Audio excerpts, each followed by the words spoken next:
What's up, Eager to Pleasers? Welcome back to another episode of the Eager to Please podcast. I recently had the pleasure of sitting down with Corrine Morse, a fellow podcaster and host of The Good Enough Woman, since she invited me in for a chat and my take on divorce. So, I wanted to share with you our discussion in hopes that you too will realize that you're good enough, just the way you are. I hope you enjoy it. Welcome back to the Good Enough Woman podcast. I'm your host, Corrine Morse. It's been a doozy of a year, and I too have been on the struggle bus of feeling good enough to do just about anything. So today's conversation was a refreshing reminder to keep pushing. I sit down with Natalie Otto, who, like so many others, is pushing her way through a significant change in her marriage and personal life. In the U.S., almost 50% of marriages end in divorce or separation. Around 41% of first marriages end in divorce, 60% of second marriages end in divorce, and 73% of third marriages end in divorce. We could focus on just those statistics for quite some time, but today is not that day for that rabbit hole. Instead, we're here to focus on Natalie's journey through her divorce, her focus on her children, giving back, and finding her own voice with a pen and some harmonies. We hope you enjoy. Welcome to The Good Enough Woman. Thank you for having me. Yes, I'm so excited to have you sitting here with me today. A lot of times I'm sitting here with Natalie Otto, and a lot of times we're just kind of in passing. We're working on a committee together or, trying to make something happen out in our community. And we never get a chance to really sit down and talk. So I'm excited to sit down and talk with you today because you have had a really long year. And I think you have a lot of insight and you've done a lot of work to get to where you are today. And I want to kind of walk through all of that with you. But first, would you tell me and our listeners kind of how did you grow up? Where did you grow up? What was your home life like? Sure. What were your dreams and aspirations? Funny about dreams and aspirations. I feel like some of that stuff was kind of planted in my brain as far as what I should do. I grew up in central Pennsylvania, small town where everyone kind of knows you and knows about you and that kind of thing. Both of my parents were in the medical profession, so I felt like I had a little bit more of a microscope on me because they both worked at the hospital. I have two older sisters and a younger sister, so 4 girls. And my father passed away when I was in high school. So I think that kind of set the tone for having to grow up faster than you probably should at that age. And so I was always, when he got sick, he was diagnosed with ALS. When he got sick, I was kind of his go-to person for helping with grocery shopping and writing checks and all the stuff that, he took care of. My mother was still working at the time as a nurse. So it was one of those things where I felt a lot of responsibility. I didn't want to make a mistake. I wanted to spend as much time with him as possible just to, kind of make him happy and do what he asked me to do. So it was one of those situations where it's always yes, sir, yes, ma'am, whatever you need, I'll do it. So I felt like I never really dealt with his death at that age. What age were you at like, where were you in high school? I was in between 9th and 10th grade. Okay. So actually the age of my oldest daughter right now. Yes. And, a lot of hormonal stuff is going on then and trying to figure out who you are and all this stuff. So I feel like I quickly threw myself into the let's sign up for every activity under the sun. And I'm not just going to do an activity. I'm going to be the leader of that activity. I'm going to be, the president of this club or the secretary of this club, or I want to volunteer for this. And I just kind of threw myself into service or, doing things for other people so I didn't have to kind of deal with life stuff. Right. So, and were your older sisters are gone from the house at this time? Yes, they were both out of the house with just, I guess, starting their lives themselves, whether they had little kids. I don't think they had babies at the time, but they were at least married and out of the house. So not living the day-to-day, dealing with your dad's ailments and your family and what that dynamic was, kind of feeling like it was falling apart. Oh, absolutely, for sure. And so one of the things that came out of that is that my mom needed help. She's trying to take care of my sick dad, and she's working full time, and she has 2 kids at home still. And so, we had to step up. It's funny. We'll probably get into this later, but one of the songs that I recently wrote was, big girl stuff. And it's pretty much about like having to grow up faster than you should. And one of the lines in there was about, a mother leaving a list for her kids to get done, whether it's like clean the house or take the trash out or go outside and weed the flower gardens or whatever it is. And I do remember that list. It's funny. We joke about it now. When mom's at work, we got to get the house cleaned or we got to do this for her. So it was, just how it was. Yeah. So how long before your dad ended up passing? It was about 2 years by the time he was diagnosed. He had to, let all of his patients know I can no longer practice. And I think it was a knee-jerk thing too for him. It's like going from helping other people to having to get help yourself. And I think that was a hard pill to swallow. You should read a book that a friend of mine from college wrote. And it's called When Breath Becomes Air. Oh, fun. He was a neurophysician, and he talks about in this book so often about how he was the person who was doing these brain surgeries and telling people that they had brain cancer or whatever it was. And then he became a cancer patient himself. And that twist of how he had to reconcile being the person who was the helper to being the helpee. And the whole book goes through this entire walk. And it's absolutely gorgeous story. But you should read it because I feel like your dad, you will see so much of your dad in his character. And anyway, it's I'll add it to my list. Good. Yeah. Because I have been reading a lot more actually recently. So, okay. Thanks for this. Yeah. Yeah. It was a #1 bestseller. All so right, perfect, you'll enjoy it. Anyway, so as your dad then passes, you're around your senior year now? Actually, no. I was going right into my sophomore. Okay. So your dad passed at that point. So if he was sick, he was sick through your 8th and 9th grade years. Yeah. Which are for young girls, those are probably the 2 hardest years, I would say, as far as your developmental years, right? Because you're at the top of the chain in your 8th grade, but then you're the bottom of the chain in 9th grade, and everything in your body is changing, and now everything in your life is changing. Right. That's where you really need to have that moment of stability. Oh, yes. Right. So as a parent does, they want to take care of their children, but I feel like you can't really take care of your children unless you take care of yourself, which is what I'm learning. And, everyone tells you that, but you don't really realize that until you're in that position. So we were thrown into therapy and, trying to deal with all those things. And at that age, you're resistant. You're like, why am I even here? I'm sitting, I don't want to talk about my feelings, and especially to a stranger. Like, I don't even know you. So I personally don't think it did much at that point in time because I was totally closed off to it. Did not even want to talk about it. Definitely didn't want to talk about my dad passing. So yeah, that period of time, I honestly feel like I blocked a ton of it out. I don't remember a lot of high school. I just remember always being on the go and doing all the things. Doing all the things, exactly. And funny enough, I feel like I see a lot of myself in you, doing all the things, being a leader here and giving of yourself here and not fully understanding the toll that it takes on a person until you get to the point of breakdown. You're spread too thin. Yeah. And I think it's interesting. I was listening to somebody the other day say, I don't know, the other day, it was probably 3 years ago, but whatever. That feels like the other day. Yeah.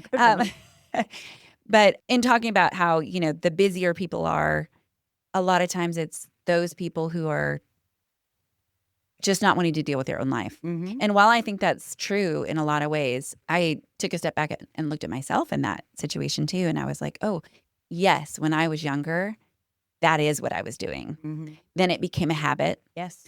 And then it became my lifestyle. I'm not running for anything anymore, but I don't know how to be anything but that. Right. Because I was running for a long time. And it was not from a lot of crazy things. It wasn't like I had a bad life. It was things that I was like, I don't need those to slow me down. Mm-hmm. Yeah. I'm going to keep going. I can do all these things. Yeah. So it's interesting that we go through life and then it really becomes a habit to do that. It does. And then I'll also interject. It becomes a habit until it can't be a habit anymore. And for me, where I feel like this all broke down was, as much as COVID sucked in every aspect, there was one thing that came out of that positively for me. And that's when I had to stop. I say that all the time. I 100% stand by that. And again, the only positive thing that came out of that is that it kind of reset me, honestly, into this mentality of you just cannot do all this anymore. You're running yourself ragged. Are you even enjoying your life? You're just going through the motions, Groundhog Day every day. And I was miserable. I was making my ex-husband miserable. We were just, it was a bad situation. And so for me, the habit became broken and I had to reevaluate. What are you doing with your life? Yeah.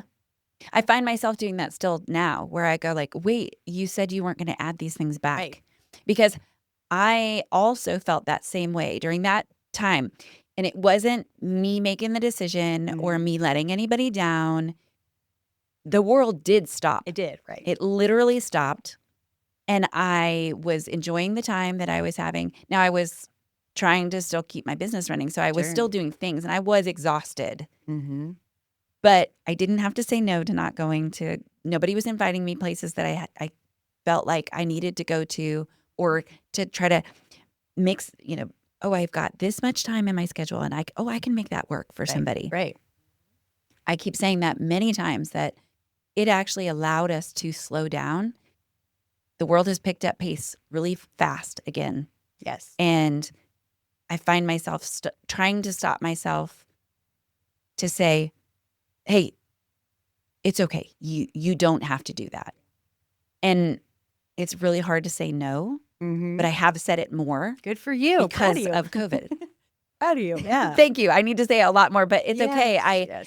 I have really enjoyed the fact that gave me the power to actually do that.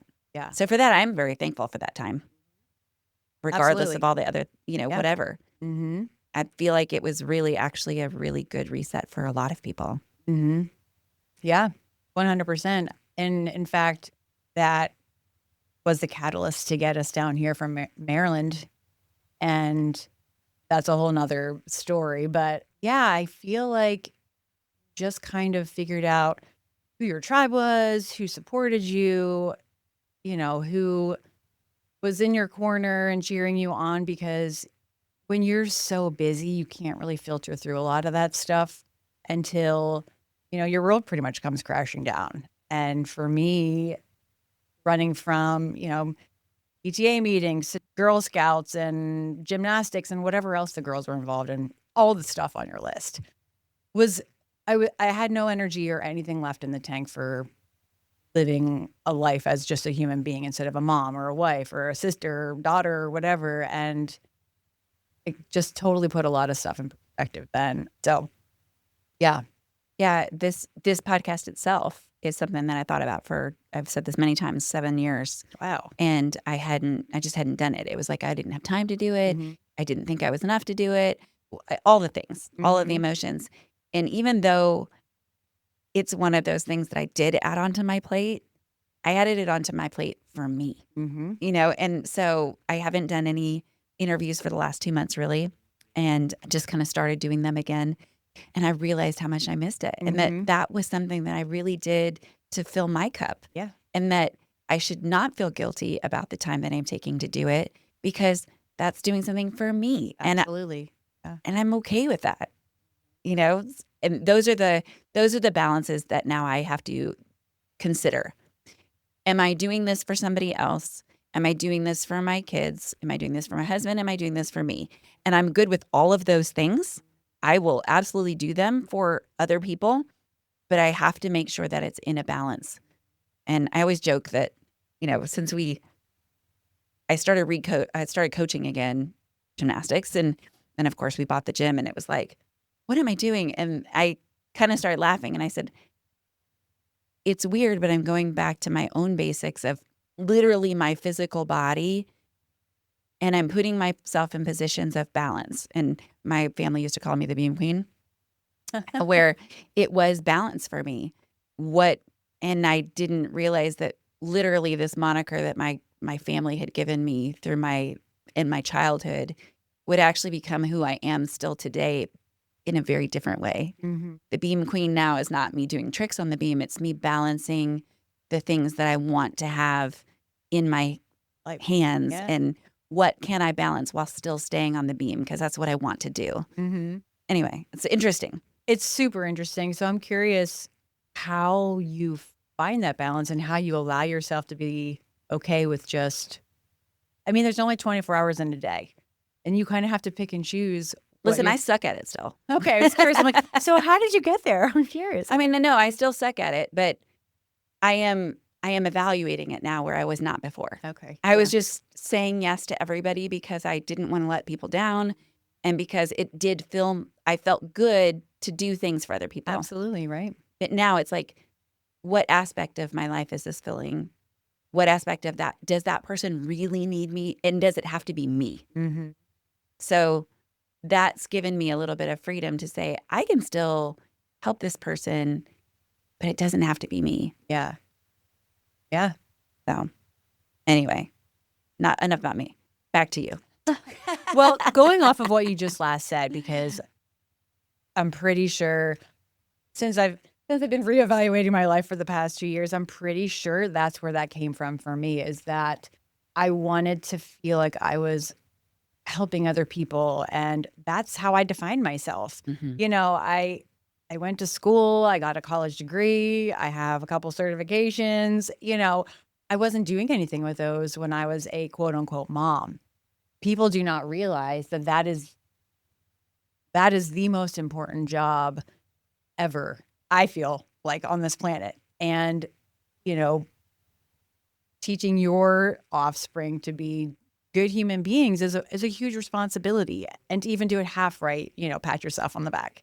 But yeah, we're all going to screw our kids up. Absolutely. We were all screwed up, and that's okay. Right. Again, Yeah. That's part of it. That's exactly right. And being okay with that. But knowing that now, I didn't know that back then. And that's why I think I filled my plate with so much, because I wanted someone to see me. I wanted to be heard. I wanted to be that person. Oh, Natalie can handle that. Just ask her. She'll take on that committee. No problem. She can. Where am I going to find the time to do all of that? But you make time somehow. And one thing that I remember being told was that I don't know how you do it all. And of course that fueled me. And I'm like, oh, I love here. Because that means I have my crap together and everyone thinks that I can do it. I'm like, meanwhile, I'm in my bedroom at night crying, or whatever the situation is, or in my bathroom, like, sobbing in the shower because I'm like, oh my goodness, how do you do that all? Right. And then and the problem with that, and I've seen that with you too, is that you're so busy doing things for everybody else, and you do seemingly have your life together. And when you feel like you're falling apart, nobody sees it, right? Because you don't allow them to see it. Absolutely. And so then you don't have anybody there to help you. And then that's when I think that chaos starts to feel, one, very lonely. Right. And two, out of control. So what brought you down to Tennessee from Maryland? There was a couple of different reasons. One, I was already coming down maybe once a quarter for songwriting. And it just so happened that it was just, I don't know, Tennessee kind of reminded me of where I grew up. One of those things where I'm just like, oh, I feel like I could see my family down here. And obviously it wasn't as busy as it's getting now. So, rewind 4 years. Everybody else thought that too. Absolutely, exactly. They're finding out the secret down here. Rewind 4 years ago. My oldest was actually getting ready to move from elementary to middle. And this was the COVID year. Prior to that, it was about a year and a half. we noticed her personality starting to change, and she was super withdrawn and felt like she didn't have any friends and was in this really bad spot, depressive state, almost like we couldn't snap her out of it. And then COVID hit and everyone's shut down. And of course, you know, everything hits the fan at that point, and we're like, what is going on? No amount of therapy. I couldn't even tell you how many different kinds of therapy we tried on her, art therapy, whatever. Nothing seemed to pull her out of her shell. And I think, again, this was our reset. I'm like, I'm already coming down to Tennessee once a quarter. I love it down here. At the time, my ex-husband and I came down for our 10-year anniversary. And, he's like, if you're serious about it, do the work. Find a realtor. I want to make sure that this is the right move for our family. Do the work. If you find someone and we go down and look at houses, then sure, I'll move. No problem. And so I'm like, okay, I'm calling your bluff because I'm doing it. So I did. I dug in, got a realtor. We came down, started looking at houses, and, fast forward, ended up moving down. Best decision aside from the divorce ever for the entire family. The kids are thriving. Allie came out of her shell. She's having friends. She's like a real teenager. It's like night and day. It's crazy. And yeah, it was a combination of all of that. So I'm gonna cry because I'm seeing you tear up. But what then led to, obviously you said one of the best decisions was your divorce. What then led to that? Because at that point, it's like, hey, what's best for our family? We'll move together. You're still a unit. Mm-hmm. And then what happens from there? It's a great question. I think it was just the realization that, and I still love him as a person. We have a family together. But it was one of those things where you realize you're not bringing the best out of each other. And I don't even know if I've admitted this. Maybe I have on my podcast. But it was one of those things where I had felt like I had given up, I don't know, 10, 12 years of my career, of me developing as a human being, not just being defined as a mom or a wife, for him to go and do what he wanted to do with his career. And he still wasn't where he wanted to be. And it just felt like it was a constant negativity, like, oh, I have to do this, that. My X, Y, and Z doesn't know what they're doing. And I'm like, what's it going to take for you to get a fire lit under you so you can go and do what you want to do? And it felt like he always had these ideas and I was always the one to put them in motion. And for me, that was exhausting. I'm like, the idea of a partnership in my mind is that we do this 50-50. Yes, I take the brunt of the domestic stuff because you're the one going to work, bringing up the paycheck, whatever. But as far as taking care of the kids or even being involved in their lives and that kind of thing, I felt like the majority of it fell back on me and it was exhausting. And so I'm like, we're either going to do this together and be miserable, or we can do this hard and hopefully we still remain friends and cordial enough that we can raise our kids to be sweet people. And they are. They're very good kids. I will say, that doesn't come without their own pain from, of course, having the rug ripped out from under them. But yeah, so that was kind of the catalyst is, we did it for 2 years down here. And after 2 years, I just realized we were falling back into the same patterns and the same habits. And I'm like, this is not the reset that I thought we were going to have. And so from there, I went back to work full time and, had to redefine myself again. And it's one of those things, you don't really know that you can do it until you do it. So, and yeah, it was scary and all of the things. I felt all the emotions, but kind of do it. Yeah. So what kinds of things did you then, I mean, this is not a new story, right? Right. We were kind of talking about it that, you know, I don't even know what the statistic is now. I remember it's more than it was when I was younger. But I remember even when I was younger that 50% of marriages Don't failed. survive. Right. And I think it's closer to 70 now. I'll look that up. But, you know, it's not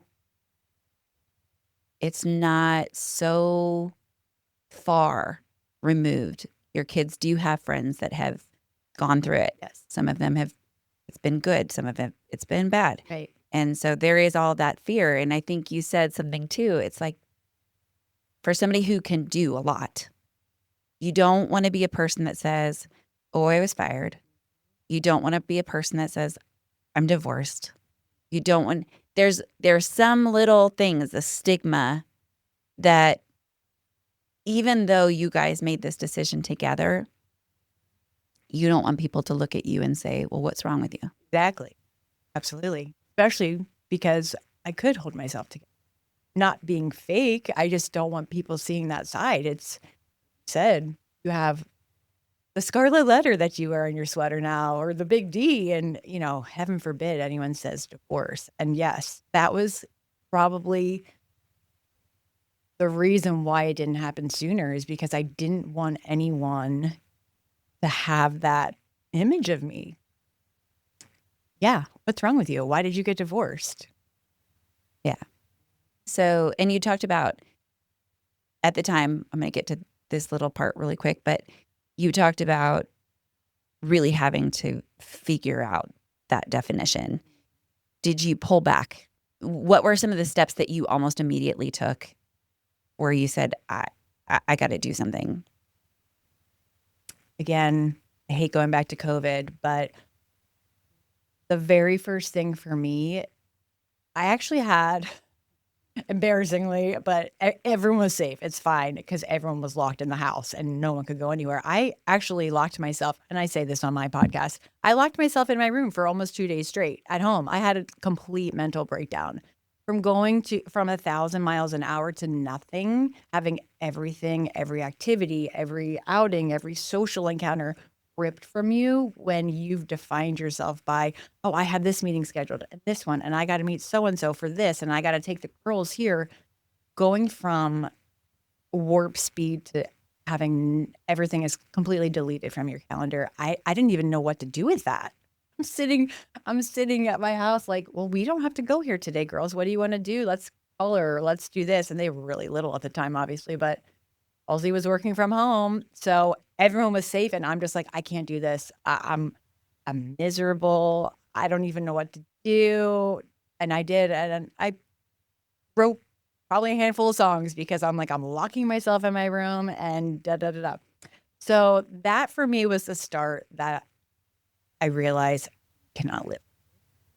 To go check on your children. And, you know, obviously they were super stoked because they're like, Mom's not around. We can eat whatever we want. We can watch TV and da da da.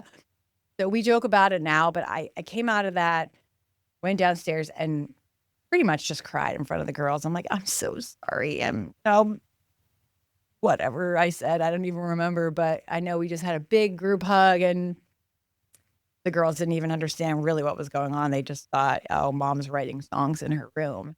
So And was that something they saw you do often? write songs. Mhm. I would usually do it when they were in bed or sleeping, like at night. Because during the day we were just so busy that I didn't have time to go sneak away. And they were still little, so I had to kind of be on or, you know, watching and whatever else. But With that, when you were writing songs, what were you like, okay, I'm going to write songs and try to get somebody to cut them? Were you wanting to do them yourself? Were you just trying to get something out? never ever wanted to be an artist. That's not my thing. You know, never wanted to travel and do the stage stuff because I don't love performing. I just don't love being out in front of people. I don't have that in me. I love what songwriting does for your mood and your mind. And, Mhm. you know, it's for me, I actually use it as therapy. I don't know even know how else to describe it, but it was just very therapeutic to write. Didn't even have to like be poetic or rhyme. I'm just gonna write. People journal all the time. I turned that into songwriting because I let's make that rhyme. Let's put a melody to it and just see. Again, you can tell early versions of songwriting from, where I am today, but it was more for me, and maybe family and friends who knew my story, knew my situation, and could empathize with that, but never wanted to be an artist. That was never the route I was going down. Now, if someone wanted to cut a song, that's great. My very first taste of that, I guess, is I had lost a high school friend. He was 39. This was a couple years ago, and I had written a song about that in addition to my sister's passing. And so I kind of combined the two tragedies into one song, and it was about just making today count. You never know when something's going to get lost tomorrow or what happens. So call someone and tell them that you love them, or, make amends with someone. And they ended up playing that song at his funeral. And so for me, I'm just like, this is what it's all about, connection. When you started songwriting, and has it changed from then to now? When did you start writing songs? 2018. Okay. So when you started writing songs, was it to just get out whatever was in? So were you writing more personal songs? Yep. And has that changed to today? It has a little bit. To even make any money on songwriting is something that you have to kind of struggle with and get in your mind. Are you going commercial, whether it's country or, even Christian radio? It doesn't matter, pop, pick a genre. Do you want to go that route? And yes, some of it is about the monetary thing. But for me, I just enjoy the process. I love the connection with people. I love going into a room with co-writers, especially people that you've connected with and have written with several times. And it's just a fun hang. You go and it's almost not like it's work, That's so true. And I think, it. again, that's why I have come to this, is that I missed that. Mm-hmm. I missed sitting in a room with somebody and saying that it's your job, that you have to show up to, quote, work. Right. And, I used to think when I was younger, like, it's so weird that Nashville works like that. You have these writing appointments and you show up and you go to the office and you sit, and sometimes you don't know what you're going to talk about. Sometimes you have something. Sometimes one person says something and then you totally write a different song, and what all that's about. But what I realized is it's not that you're going to work to write a song necessarily. It's that you're showing up. Yeah. You're just showing up. And whatever comes out that day happens to be good or bad. Right. But you're getting it out. Mm-hmm. And you're uncovering, you're peeling the layers of the onion every time you get together with somebody. Yeah. And sitting in that room with that person, regardless if you've written with them one time or 100, that person is going to know a lot more about you than your friends. Mm-hmm. Yeah. And so sitting here with you, able to connect in that way that you can just talk and get that connectivity. Music is the greatest connector. Oh, yes. It holds a special place in your brain. I've learned so much even beyond. I mean, music was always I always called it my great equalizer when I was growing up. All of the things that I was, quote, just filling my time with, it didn't matter. I listened to music to be happy. I listened to music to be sad. I listened to music to pull me back to neutral. I listened to music to pump me up and inspire me. Whatever it was, it is always the thing that made that work. I danced so that I could move my body to music. I played music so that I could be a part of the music. And then you have these moments of time that you connect. A song will come on the radio that you hear that you haven't heard for 25 years, and somehow you know more than half the lyrics. Yeah. And your kids are so embarrassed by you, and it's great. But, then of course my dad has Alzheimer's, and when I want to just bring out something in him, we'll put on some oldies that we used to sing together all the time, and he remembers them. Oh. He can't remember my nephew's name or my husband's name sometimes, but he will remember the songs. Oh. And he remembers how the songs made him feel. So for you, that's why you started writing, is because you wanted to know how you felt. and you just kept doing it. Yeah. Now it's like an addiction, you know? You Right. can't get enough of it. Too bad Yeah. you can't get paid to do that. I mean, you do get paid, but You get paid, not a lot. yeah, I but mean, that's not a lot. okay. I And mean, that's okay. yeah, Right. So, but you did recently get an award. I did. Thank you. Yeah. Funny how, you know, when I came to town or even when I started writing and you take some classes just to kind of get started. And one of the pieces of advice that I was given was write what you know. Don't try to chase something because it's already been done. Write what you know because you're unique. No one's had the same exact experience. You do. And that's always stuck with me, even though it's so simple. Some people don't get that and they try to chase whatever's out there already and get frustrated because it's been done before. No one wants to hear the same stuff. And the song that we won an award for was a true story. It was, it's called 5 o'clock Shadow, and it's about this person who has this problem that follows them around and they really don't want to have it. They just don't know how to stop having the problem. And they're just hoping that it's going to flip the light switch on and the shadow goes away. So it's kind of a play on that. But yeah, it's one of those things that I feel like has always stuck with me, and I try to stay true to that. Do you write a lot by yourself or do you co-write? When I started, it was all solo writing until I discovered co-writing, and now I feel like I probably couldn't write a song by myself just because I just love that energy in a room, or even I know Zoom has become a thing now where it's just more convenient to write because you might not even be in the city, but I love co-writing, just bouncing ideas off of people. And sometimes the other person, or there's more than one person in the room, they just have a different way of looking at it. And you're thinking to yourself, wow, okay, that would be a better direction to go in. So I feel like having more brains in a room sometimes is your benefit. Now, that's not to say writing solo is not a good way to just unload, because it's good practice. It is good practice. But I will say that therapeutic part of it, I think people do not give it enough weight. yeah.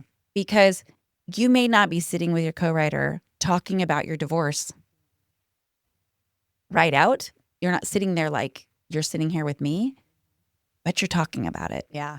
You're talking about, oh, okay, well, what about this emotion? Because you're trying to tap into things that you feel or that you felt to understand where you want the song to go or what the emotion is behind it. And so it's like, microdosing of all these different things is like this big GLP-1 microdosing. They're talking about shroom microdosing or energy microdosing or what all these, like, I don't know what they all are because I don't follow everything. But in a way, you're microdosing your therapy. Mm-hmm. You're microdosing yourself, letting one little thing out that you might be able to take home that day and go. And you're just slowly, like, you've got this balloon full of air. And it's just that one little eep. And yeah, right, exactly. every once in a while until finally, one, you have this song that then kind of lifts that emotion and gives it weight and but also gives it levity. Like it's able to rise. Yeah. And not be so heavy on you. Exactly. Yeah. So is that how you did what else did you do as you were going through your divorce to, quote, redefine yourself and find yourself? Gosh. Well, I was working part-time already as a contractor, but I feel like that was a big part of it too, going from a stay-at-home mom kind of working to going back into the workforce full-time.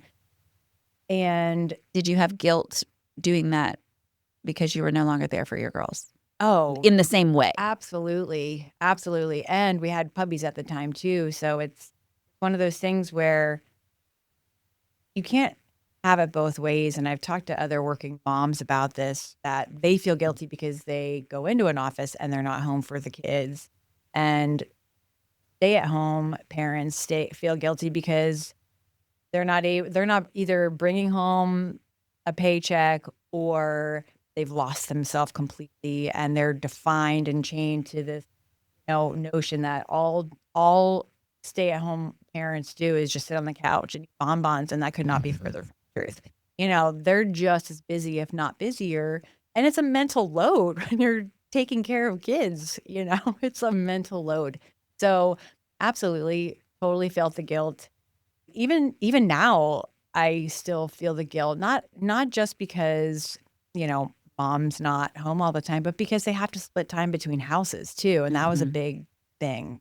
You know, I thought I was gonna be able to stick it out until my youngest was in college, and they'll be older and more mature, and they'll understand that sometimes things just don't work out. But in the back of my mind, I'm thinking, well, what am I teaching my kids?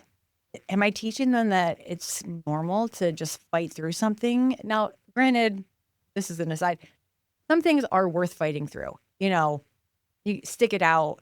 You're having a hard time on a sports team. We're not just going to quit in the middle of a season. You got to stick it out. You got to figure out a way to get around that. But in the grand scheme of life, when you're talking 50, 60 years of marriage, do you really want to just, stick it out for the kids? And for me, I didn't think that's what I wanted to do. In fact, that's not what I wanted to do. I wanted them to know what a real relationship looks like. I wanted them to know what real love looks like, not just something that put on the show for everyone because that's what you're doing. And going back to my childhood, I've mentioned this on my own podcast. We are all a product of our upbringing. My parents did not have the best marriage. And it sucks that, my dad passed away. But there was turmoil there. They bought a lot, and my sisters and I saw that. And, you grow up knowing what you don't want and hoping that you don't carry that into your own business when you're older and you have a family of your own. And so I grew up on Disney. There's no perfect life, even though the movies make you think that there is. And you just kind of have to figure out, what are you willing to carry with you? And that was just not something that I wanted to have my kids, soak in their DNA, that this is how a relationship. So now we are working through all of the emotions that come after have divorced parents, and I feel like we're finally out of the storm for the most part. We'll have our days or something recent. Oh, I wish my life was the way that it used to be when you and daddy were together. We still have those, but few and far between now, which is I think progress. That's a huge emotion regardless. I mean, my parents, they spent most of their time carting us to things. So there was no way that they could really have a great relationship because my brothers were in 3 sports and I was in, we were busy. My mom would drive me to gymnastics. It was an hour away, 3 hours a day for practice, an hour home. So it's 5 hours a day, 5 days a week. That's 25 hours of a week. My mom was just taking me somewhere. Then my dad was doing that for my brothers too. And then you have the weekend where they're both have time, but it's just spent at our games and things like that. So I do remember going to my mom when I was going into 6th grade and saying to her, well, actually, it was at the end of my 7th grade year, because they kind of were in and out of this, are we going to make this work or are we not? And I went to my mom and I said, Mom, I'm like 11 or 12. I said, Mom, I'm going to be gone in 7 years. I'm going to go to college and you have to live the rest of your life here. So if that's what you want, that's okay. But if you're staying for me or for my brothers, then I'll go with you. Oh. And it was such a weird thing. Pretty mature thought. But I had no idea what it really meant, right? I mean, I did, because I was spending 25 hours a week with my mom, or at least 10 hours specifically in a car with her, talking to her and seeing all of, and I was very close to I'm still very close to my mom. And then when they decided to work it out, because my mom was losing my brothers and she couldn't bear that. And don't get me wrong, there are some great qualities about my dad. So it's not like, there was just this back and forth thing of, are we going to make this work? Are we not? Are we going to? And when she decided to go home, then I was pissed because now I've made this whole other life. And then crazy thing, we got in this really bad accident that forced us to all need one another again in our family. This is like divine intervention thing, right? Right. That it could have happened at any other time, but that time very specifically defined the rest of our lives together. But even all of that emotion, that amount of time taught me and my brothers a lot, good and bad. We finally saw our parents in a way that we hadn't before. But then, of course, it would take years and years and years to develop what that meant for us. Because it took me until I was in my 30s, really, to kind of figure out how that shaped me and how that shaped all of the things that I chose to do. And that will be the same for you. But again, like you were saying, I think it's really important for our kids to see us as people too. 100. I want to be a really good mom. I want to be a really good wife. I want to be a really good person. But I can't do all of those things without allowing people in, and my children and my mom and my dad and my siblings and my husband. You really have to depend on that. And that broken part of that family is really hard because then you go, I don't know.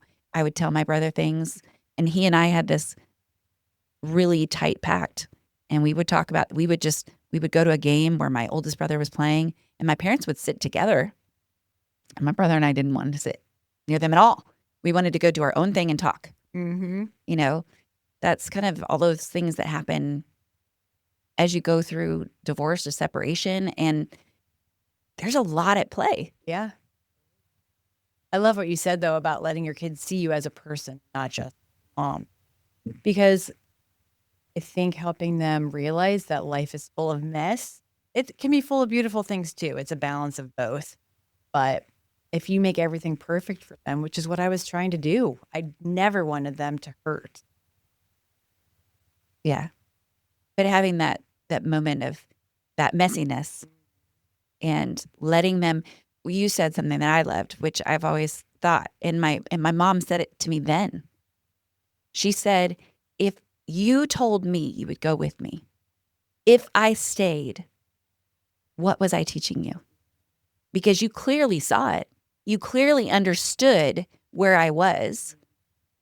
If I stayed at that moment without any change, I would have never taught you to be what your dad and I wanted you to be. And that was to be an independent, strong woman who could recognize what they did or did not want in their life. My dad has always said, you can be whatever you want to be if you put your mind to it, and we are here to help you. I love that. But then you're watching their marriage and going, yeah, but what are you doing? Right. Again, they fought really hard and they fought through it. But I'm still watching them because now my dad has Alzheimer's and my mom is a very healthy woman and they're still struggling. And all of those little things that I knew when I was little are there. Mm-hmm. But we have better tools now to help one another as adults, right? But for you, you're really in that spot. What are some of the things that you do with your daughters to make sure that they understand you, make sure they understand the situation? Divorce is so heavy. Yes. You don't want to involve your children. My husband was a divorce attorney for a while, and he hated it. Oh, he absolutely, he did collections law and family law, and he was like, could I have picked the two worst ones? No one likes you that Yeah, night. because he would go into meetings for divorce, and at the time, the lawyer that he worked for was really known for paternal rights. Mm. And so he would go in and he would have these meetings, And he would say, well, I had a consultation today. And well, basically, he came in and said, I don't care how much I pay you as long as she gets nothing. Wow. And he was like, those were the instances where I didn't want to help them because they have kids. Yeah. How could it be that hard? How could you hate a person that you loved and actually try to make their life so miserable that you're affecting your own children? So he hated it. I don't blame him. Ugh. I will say I'm very fortunate in that aspect because that was one of the things we've always agreed on this. We never wanted to put the kids in the middle of anything. If we had a disagreement or we didn't agree on something, that was between us and we would not involve the kids. And so the kids have seen that we're cordial and everything is about making as possible. And we're still very cordial. We're just not married, like Mhm.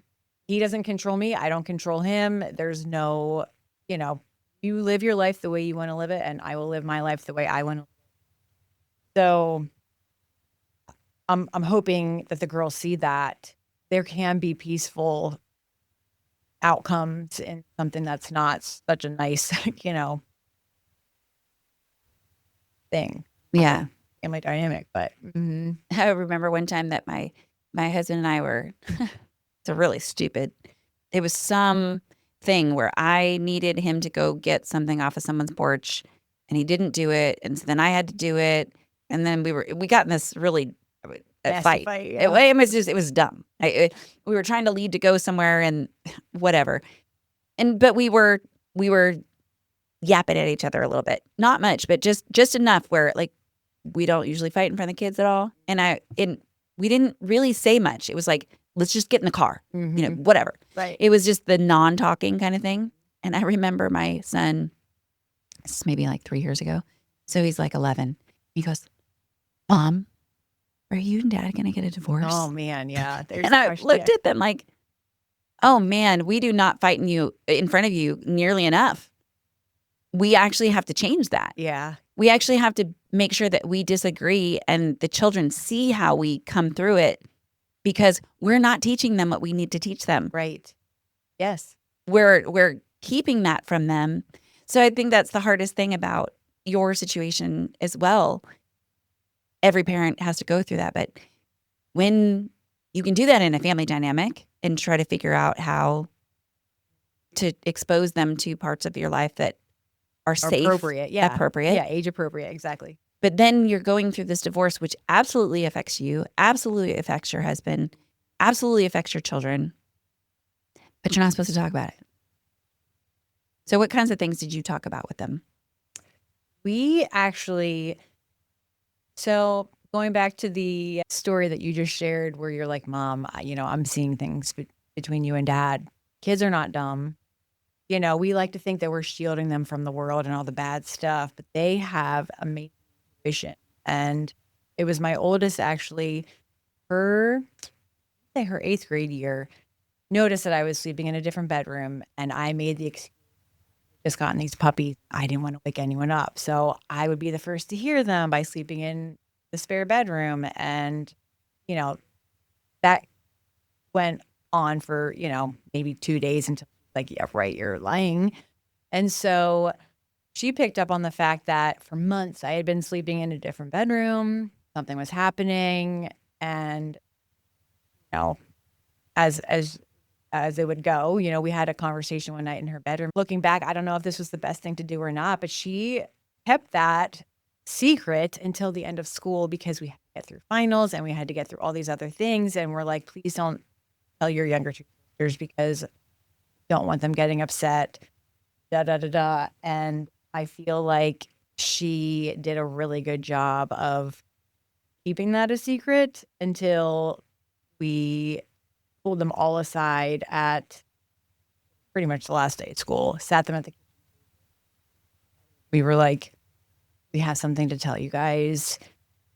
And we want you to know that this has nothing to do with you and, all the things that they tell you to say to your children. But Mommy and Daddy are, not going to be married and we're going to have 2 homes and this is how this is going to go. And we're not sure what it's going to look like yet, but we just want you to know that we love you unconditionally and that is not changing.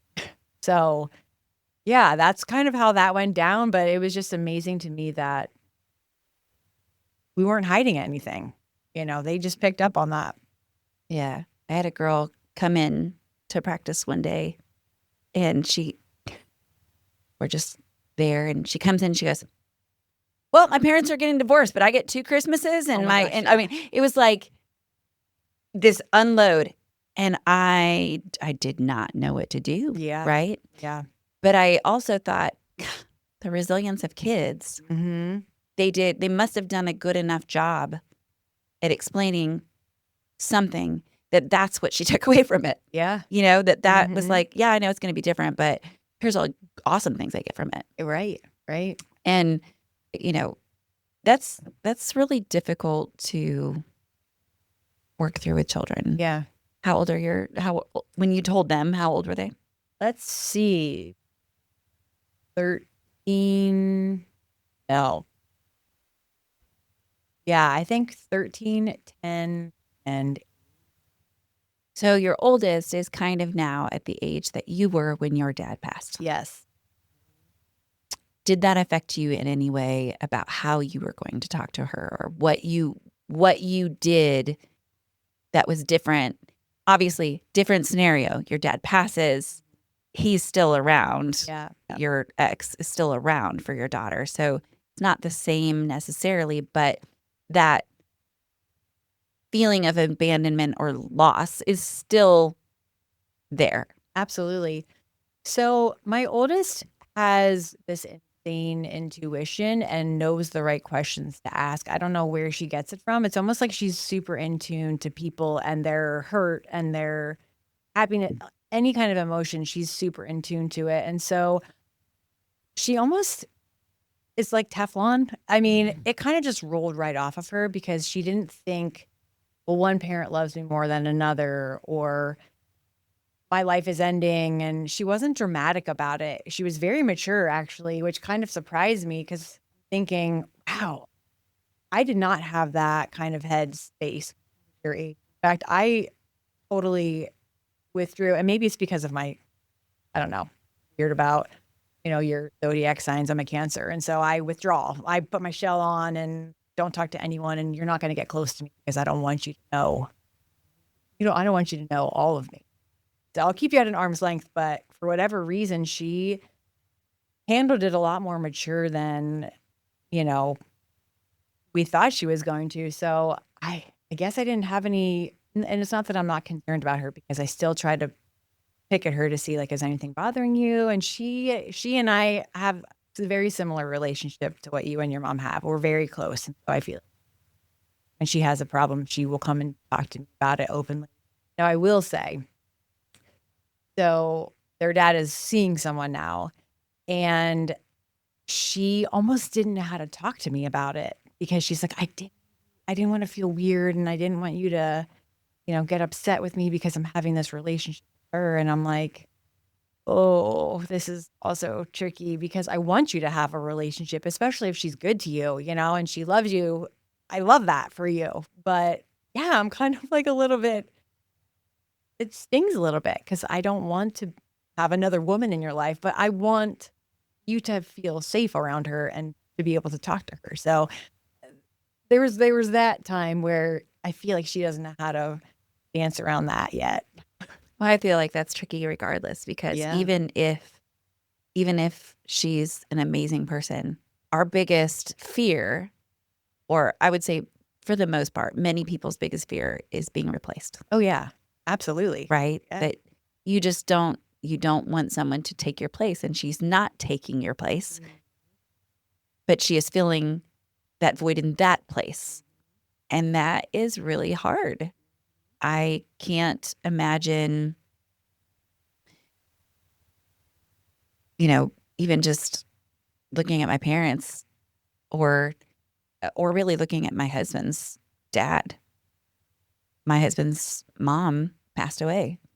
And that was one of the very first conversations we had with his dad was like, hey, it's okay. No one will ever replace her, ever. Not in your mind, not in our mind, nothing.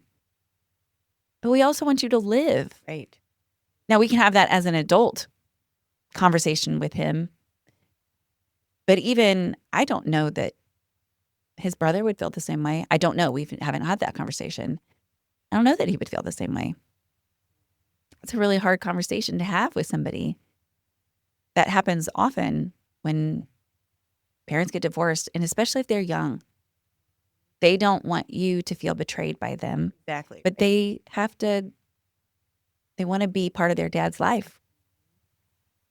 And how do you do that? That's a good question. I'm still navigating that one. But yes, it's tricky. It's tricky because all the things It'd be a lot better if she was one of those wicked stepmothers. Right. Like Right, exactly. And I don't like you. Yeah, no, Yeah. she's perfectly fine. I mean, I met her once. So How did you feel in that moment? Well, it was interesting because this was actually not too long ago.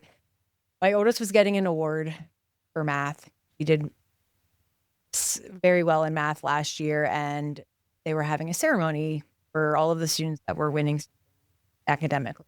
So I get a text message from her dad at 10 o'clock the night before.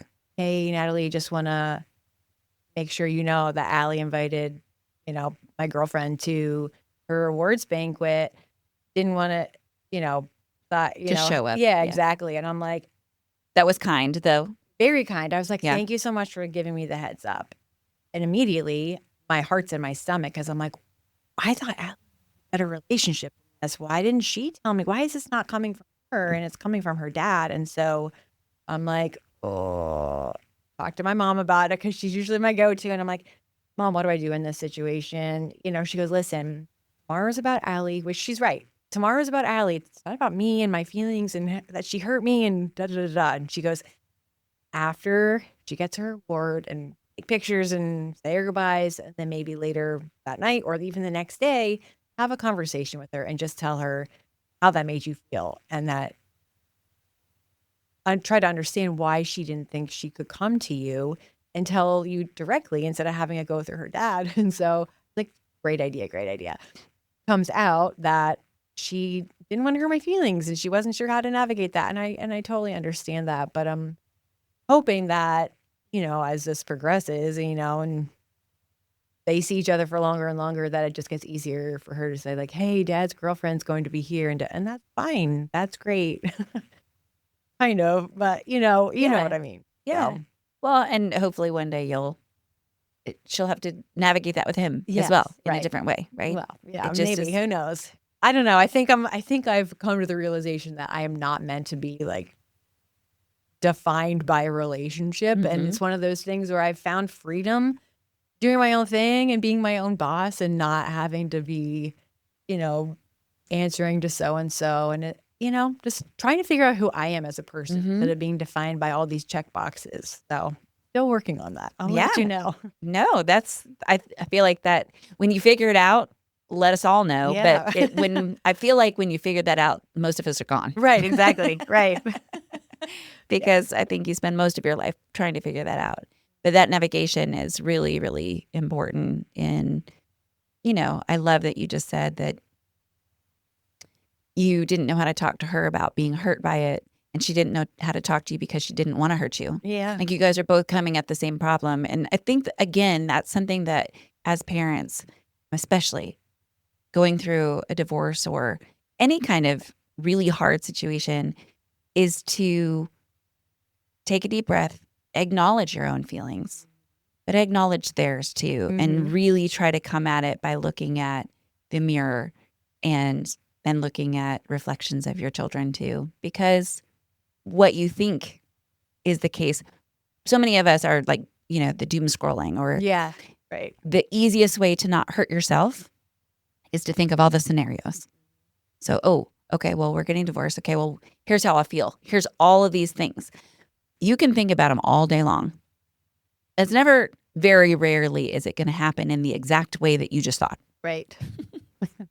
So we try to prep ourselves like as if it's going to be, I know exactly what I'm going to say. And and then when you finally just get to the thing, it's not at all what you just worked it up to be, Right. you know? Mm-hmm. It's something I probably try to remember about my kids too, is that I want to think of, I do that. I think of the 15 things that I'm going to say because I saw this one text and I've made the whole story up now. Mm-hmm. But then I need to give them space first and then decommission But you this just did, brain yeah, right. Yeah. to then start at ground zero. Because again, communication is that key, right? Absolutely. I think that's what it really does come down to is patient and setting boundaries and not being afraid of staying true to what your boundaries are. Sometimes that line gets blurred, but when you are able to have an honest conversation instead of trying to minimize what it is you're trying to say or to spare someone else's feelings, sometimes those conversations have to be had, and I'm not good at the hard conversations. I feel like many of us are probably not good at the hard conversations, and if you are, then kudos to you because you figured out the formula. And that's part of the work. Mm-hmm. Part of the work. If we stop trying to at least better ourselves in every situation, then we aren't working on ourselves at all. So how do you feel today?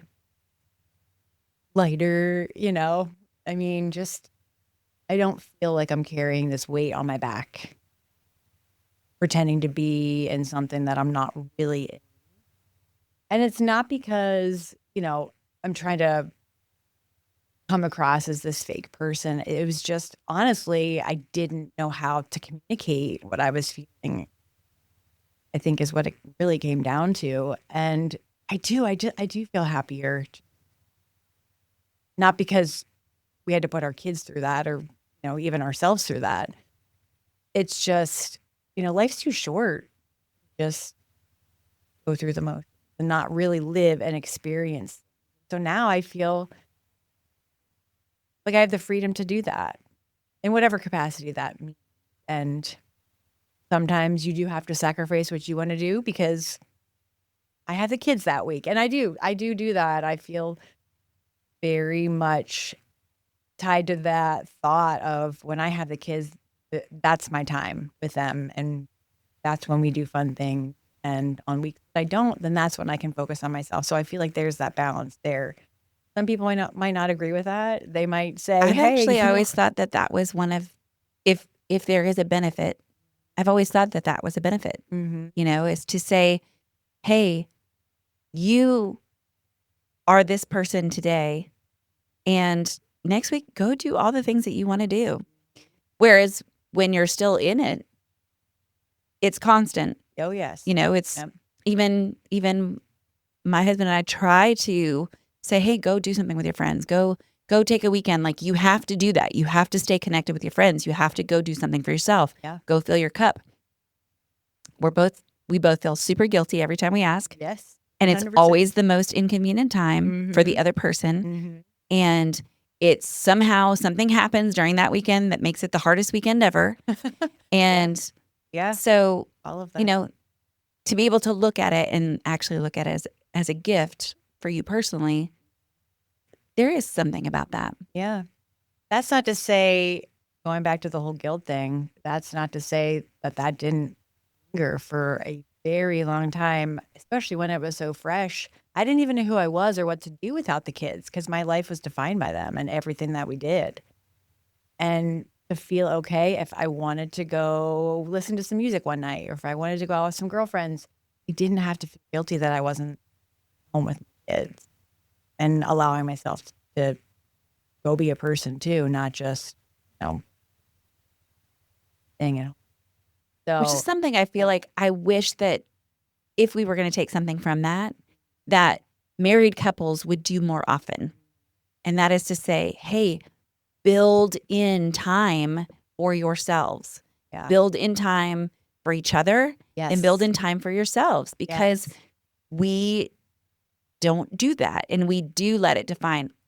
I wouldn't choose it in either way, right? That's what we all say. Yeah. And while I agree with that, again, to let your children see you for who you are and to see who they could possibly be. Yeah, I mean, exactly. my husband talks about it all the time. His parents, every Friday night, he grew up in Chattanooga, and they would go to this thing called Nightfall. They would go, there were two best friends, and they would go. And he talks about it all the time. He's like, I mean, I was just this little kid, like sitting on this is what they did every Friday together. And his dad and their best friends, his name is James. They lost James. And so Evelyn and John still go do that. They still go do that together. And he will never forget that. And so he tells me that often, like, hey, I know that you want to do this, or I know we want to take the kids with us, but this time we're not taking them. And we both feel guilty about it for a minute, and then we just do it. Yeah. So important to build in you time. And that was honestly, in hindsight, one of the big problems in our marriage, that we never carved out time for just us. Well, number one, I was too exhausted. I never wanted to entertain anything else because I'm like, I have no energy. But you just have to. It doesn't matter. Otherwise, it's the cost of your marriage, because we just totally lost each other. Yeah. And why we fell in love in the first place, So I think that's amazing. Yeah. Did that. I know. It inspires me to do that ourselves and just feel, of course, our kids are also at that age where they're old enough now that we can say, hey, you guys can stay at home alone and now call us. That's and right. we'll be right down the street. That's right. Or whatever it is. Uh-huh. So that's really good. Well, thank you for sharing that. I feel like we don't talk often enough about divorce, or people who talk about it are the ones that are all going through the same thing. We really just need to talk about it. And no, do we want to create a civilization where everybody gets divorced? No, that's obviously what you said earlier. What was the song that you talked about, Steve Seskin? You don't get married you don't get married to get divorced, which is obviously true, Right. You don't. You don't get married to get divorced, but it does happen, and we do need to talk about it. And we need to not shun people that have, so that we can keep everybody in our fold and help be positive. Yeah. Help them through. Obviously, these are some of the darkest days in your adult life because you're navigating all of the things with yourself, your ex, your kids, your parents, and all the things that you've been running from yourself. And then who do you turn to? Because we can't talk about it. Right. Yeah. Exactly. So you write about it. You write about it. Exactly. You just write and write and write until you feel like you've microdosed yourself out of therapy. Yes, exactly. Well, thank you for sharing. You for I having me. always have a spot at the end, Okay. and I ask everybody, what is a moment in the last week that you did not feel good enough? Well, one does come to mind. I'm sure there are lots that happened over the week because I feel like we're all a constant critic of ourselves. We want to do better. We want to please people. One comes to mind. I never perform out. Well, number one, because we live in Nashville and everyone is amazing and a million times better than me. And it's one of those things where I also don't like being in front of people, but I love just going and listening to songs and performing stuff that I've written because I want people to hear it in the hopes that it helps them, like music has helped me. And so a friend of mine, two co-writers of mine actually were having a round and they were like, Natalie, come play. You haven't played out in a while. Come play with us. I only ever do it if a friend asks because I am not the best guitar player. I can, get around. You accompany basically. yourself. Yeah, exactly. So this particular night was a train wreck. I don't know. And I had been practicing these songs, weeks leading up into it. So I'm like, I'm good. Way different practicing at home when it's quiet by yourself than it is when you're up on a stage and you have people in the audience and all eyes are on you. And my hand placement was wrong. I was playing the wrong chords. I was fumbling over lyrics and it was a train wreck. And I just finally came to the realization that, you know what? It's okay. I'm not trying to impress anyone up there. I did this because it's one of those things where I need to get over my fear of performing in front of people, but it was one of those things where I hope I never have that situation happen again. So yes, that was my this is gonna have to be good enough moment because this is what you get. Yeah. Oh, I had a big one this week, and I lost sleep for 3 nights over it, That was a big one. especially because it was so little. Oh, But it had to do with business, and it had to do with a relationship that I had built with another organization over 7 years. And it's fine. I, in my core, feel like, okay, well, if that relationship is over, that's fine. Things change, and different needs are needed to be met, and sometimes they can or can't be done, whatever. So at the core of it, I'm fine.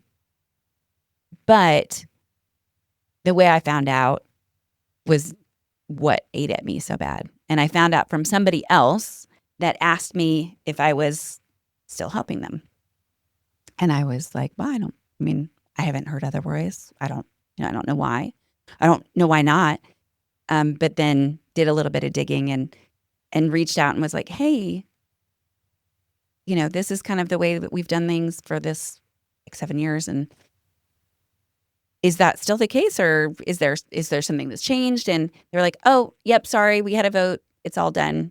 We just thought that it's a year-to-year contract, which actually is something very new.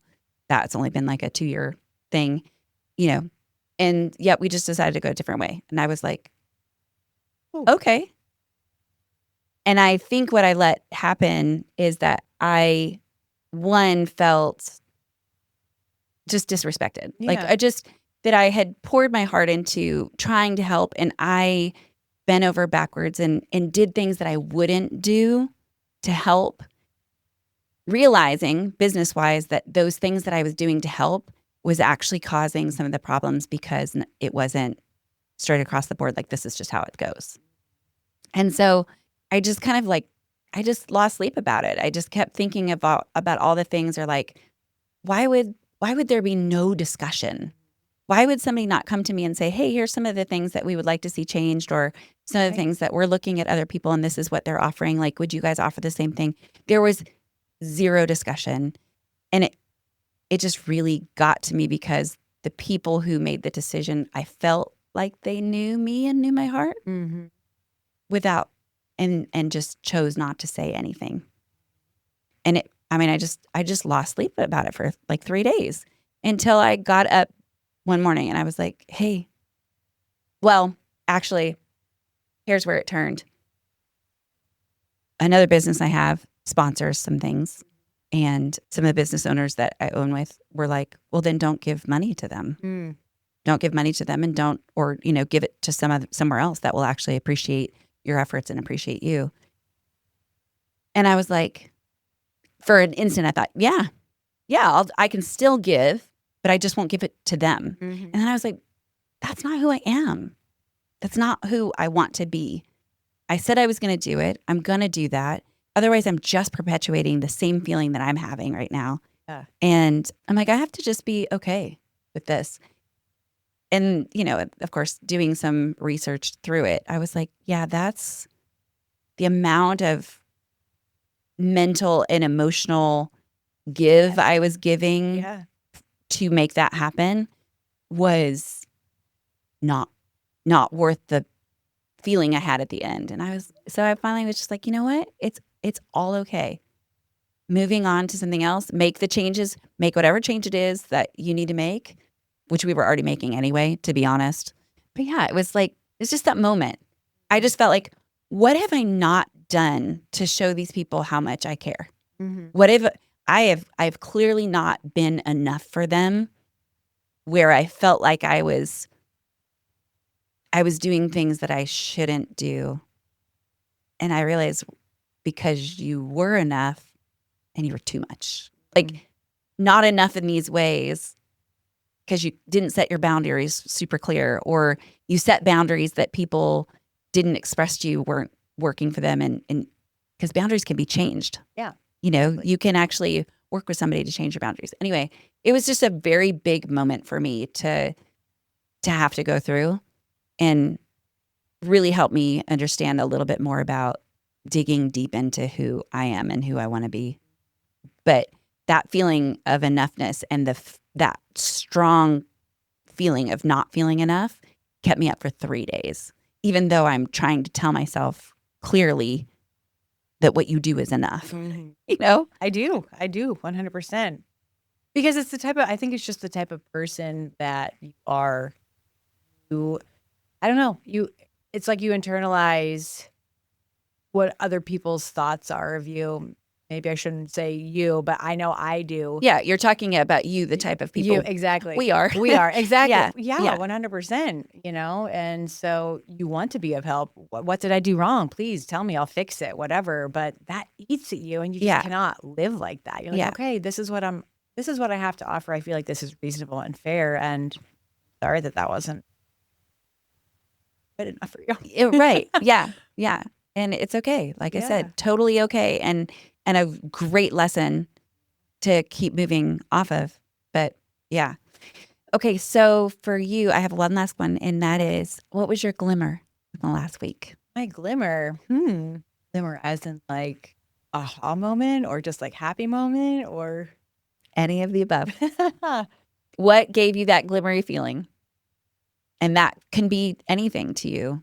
What was a moment in the last week that you felt relief, happiness, hope? Not terrible. I'm like, that is exactly why I end with it. I am not a Debbie Downer. I mean, it's so easy to think of all of the things that you didn't feel good enough. Most of the time when I ask somebody says, which time? Because we remember, I don't remember the statistics of it, but it's like for every positive or every negative thing that happens, you have to have 7 positive interactions to counteract it. Oh, my word. So it's hard to think of those things because we don't hold on to them, but we should. Yes, we should. And I'm like, man, that's terrible that I can't even think of one. And I'm sure there were many. I mean, Sundays are always my glimmer days because that's when I get my girls back. We do witches on Sundays. And so this just happened to be the week that I get them. And it's beginning of school. So I got to take, back to school pictures at my house. And my oldest turned 15 today. So that's a glimmer. Yay. Happy birthday. Oh, 15. That's a good year. That's a good year. That's right before it all starts to just go, woo! I know. Yeah. And around here, I'm worried about these roads. So. I know. And driving. So yes. Driving school. Yes, exactly. We'll get there when we get there. But yeah, my glimmer had to do with first day of school too. Nice. I have a freshman and a 6th grader. So they're both at new schools, and big deal. Yeah. While it was kind of like a sting every time my daughter would say it, she kept being like, yep, Mom, no more elementary school. Yep, Mom. And she just kept saying it like, and at first I was like, okay, stop saying that. But that really was my glimmer though, because I realized how excited she was to be at a new school. She was super nervous. She was emotional and doing weird things on Sunday. And, my husband at one point was like irritated with her because, and I said, hey guys, you just have to understand. She's really actually nervous about school, and it's all coming out right here. But then to hear it just keep it was these little jabs that she kept doing, but it was in jest and funny. And just realized how much she was excited to go to school. And same with my son. He came home from school. I was like, how was school? And he was like, who's the best? Yeah. Oh, yay. Okay, great. I hope you still feel that way when you're, as they all 3 call them, months fresh right. meat, right? Because Exactly. freshmen. But yay. Anyway. Yeah, those are fun. Well, again, thank you for sitting down with Thank me you for and having talking. me. You talked really quickly about your podcast. So where can people find you and listen to what you have to say? Oh, thank you. It's called Eager to Please. Obviously, it's a product of, an entire life of wanting to please people and finally go first every now and then. So, yeah, Eager to Please anywhere you stream podcasts. Love it. All right. Well, for you, I hope you have a wonderful week and that you find more glimmers in your week than you did this last one. And for everybody else, settle in, you're good enough.